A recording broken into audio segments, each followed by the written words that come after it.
Hi, Michelle Debenham. Thank you for joining me to have a chat about the State Eventing Safety Administrator.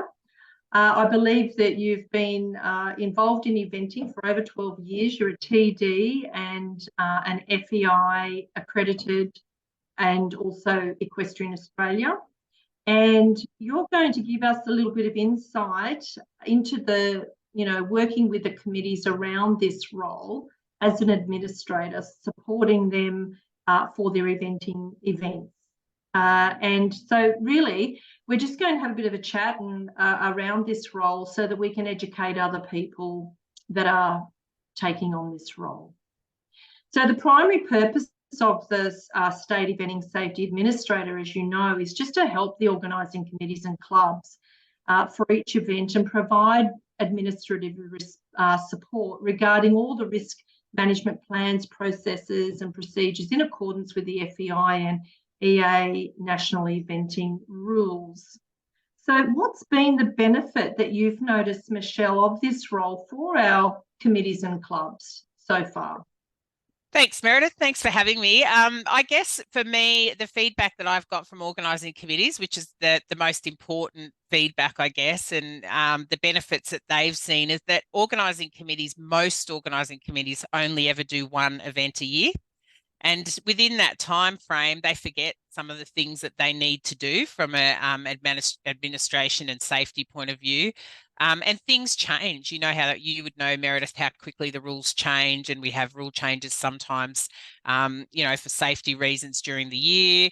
So one of the big benefits that I have that people have sort of voiced to me is that it's really great to have reminders about things because we might have forgotten about that, or we did forget about this new, introduced requirement, or also new rules that have come in that they might not be aware of. As organising committees, they're not, technical delegates, so they're not, on top of the rules always completely.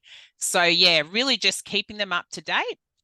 Reminding them of things that they might not have quite finished, and then just sort of sending them another reminder and saying, how's that going? And then just giving them some ideas on how to improve some of their risk management documents, and add more information, or sometimes even take out information. Sometimes there's too much information. And so we take out a little bit of information and keeping that up to date. That's great. Thank you. And this particular role, the State Eventing Safety Administrator, it has a little bit of flexibility because, each state and their support capacity may be a little bit different. It can be, according to our Form 01, which is this particular role, it can be a single person or shared by a group. And we also know that some of the states are supporting each other in this role. So there is that level of flexibility. There are also 10 key responsibilities associated with this role. And, there's an easy list there, but it's a minimal list. So more can always be done. And this particular Form 1 State Eventing Safety Administrator can be found on EA's website under the Eventing Sports tab, and also in Health and Safety. So Michelle, given you've had quite a bit of experience in this role and you also piloted it with us, can you please describe a little bit about your experience with implementing this role? Yeah, I guess from my point of view, it was the first time, like you said, we piloted it. So initially, some of the organising committees were a little bit nervous around what the role was and what it was going to look like. And, were we going to be just coming in and telling them what to do and not really assisting them, but just giving them more work. So initially, I was really, conscious of the fact that I really needed to find out what it was they needed assistance with. Besides those minimum 10 key requirements, what else do they need assistance with? What were they having trouble with from a safety perspective? Where could I help them? And I actually, the first thing I did with most organising committees was ring them and say, how are things going in the preparation for your event? And sometimes they'd be up in arms and, really busy. And then other times they'd say to me, yeah, it's going really well. What other things do we need to do? And has anything changed with regard to things like fire plans or risk management documents or things like that? One of the big parts of the job in my role, in my experience, and not everyone will do this, but I was responsible for organising the medical. So I was responsible for getting quotes for the medical and organising which medical we used based on those quotes and, obviously what they could provide from a professional point of view. So I learned a lot really from that perspective as a technical delegate as well. It was a really good thing to do because I understood a little bit more about what the requirements were from a medical point of view as well. And, how many competitors and how big the venue was and, making sure that we could get medical under 3 minutes to any incident and things like that. So it was a really good learning thing, and I would really recommend anyone who's interested in finding out more or learning more about running an event from a safety perspective to have a go even in a volunteer capacity of the role, because it's a really good learning experience too. Can't have enough volunteers, can we, Michelle? No. Good point. So what's some key documents, etc., that you supported the committees with? Like, what's some of the processes? If you could explain a little bit about that. So the main and initial thing was to organise medical, and then organise and make sure that we had all those forms in so that we would keep our National Safety Officer really happy. So all the, form 6s, 7s, 8s, all that stuff, that everybody knew who was responsible for what. The medical knew what they were responsible for. The organising committees knew what they were responsible for. So initially, that's the biggest part of the job, making sure that's all done. And then as time goes along, things like the risk management document and the SIMP.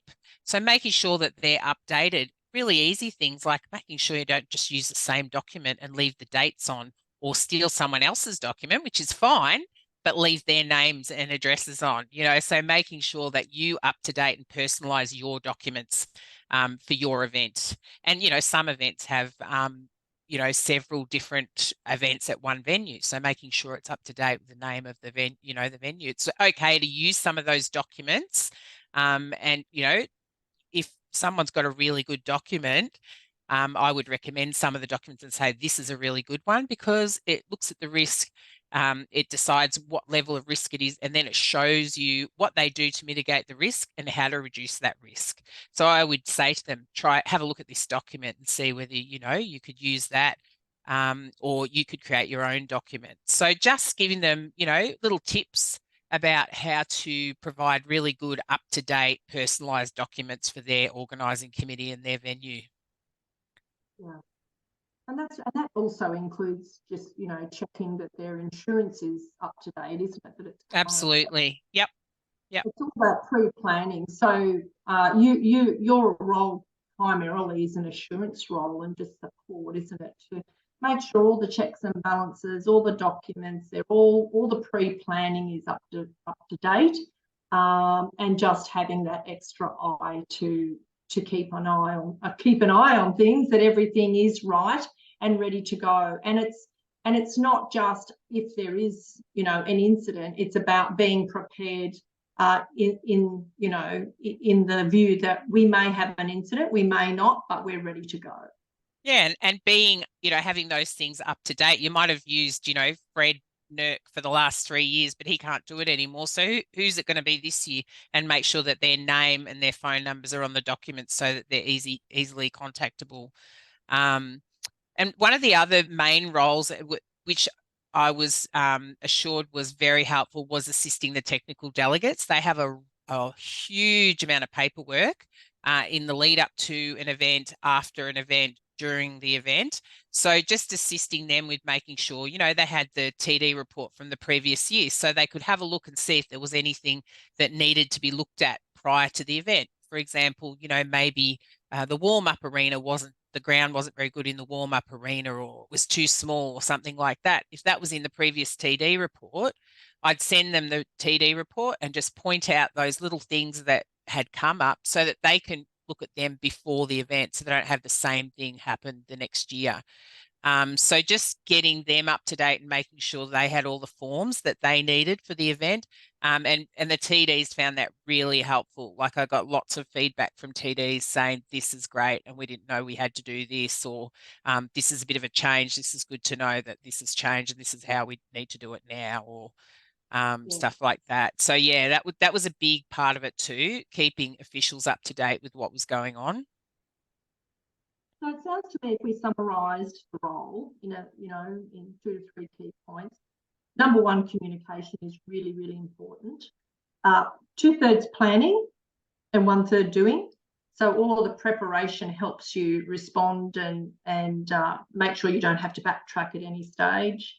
And also that just assurance process that you're working together and there's another set of fresh eyes, making sure, we meet all the requirements of this role, the 10 key responsibilities, but then we can always go over and beyond. But it's all about working together and providing that support. As you said, there's a lot of volunteers in the role, a lot of volunteers in eventing and in all our sports. So it just helps each other. Absolutely. Yeah. One last thing you'd like to add about the process and the role, Michelle? I guess from my point of view, it was just making sure that you kept all the documentation as well. So, so I had a folder for each organising committee, and every year I would add another. I would, create a new folder. So, for example, say the event was at Leongatha, so to be Leongatha 2023. All the documents would be in that folder. So if something did happen, and you said to me, "Okay, what do we need to do, or what did we do in the lead up?" I could just send you that folder and say, here's all the documentation that we had for that event. And the next year I'd do a new folder, Leongatha 2024. So we didn't use the same folders. We added new folders each year, but we had them in the same place. So if you said to me, I want to see what you did for the last 3 years at that event in Leongatha, I could just send you the folders. So from our own perspective, having a record of everything we'd done, so we could check, we have done that, just check that I have sent this. But also, if anything ever happened, that we could look back and say, these are all the documents that we sent, and we did do this and we did do that, and the TDs were aware of this, or the organising committee sent that in and got it checked. That's really wonderful, and it's having that structure and that planning and those processes, because as we know, we do have incidents and we have to follow up, and we have to have our due diligence practices and processes in place, and a lot of that is based on our documentation, that we are doing what we are saying we are doing, and we are also following the rules, and we are working to mitigate risk. So I think it's a wonderful role that we've created for eventing. It's a great support role. So we've just given you an overview now with Michelle Debenham, who has been experienced in this role, and she's a EA and FEI TD of 12 years or more, and it's been wonderful to chat with you about the State Eventing Safety Administrator role, and that is, for your reference, Form 01. Thank you, Michelle. Thanks, Meredith. Really great to hear that this is being brought into all states. Fantastic effort. Well done. Great. And if anyone needs any assistance, or you're not really sure about directive, just email safety@equestrian.org.au. That email again is safety@equestrian.org.au. Thank you, Michelle. Thanks, Meredith.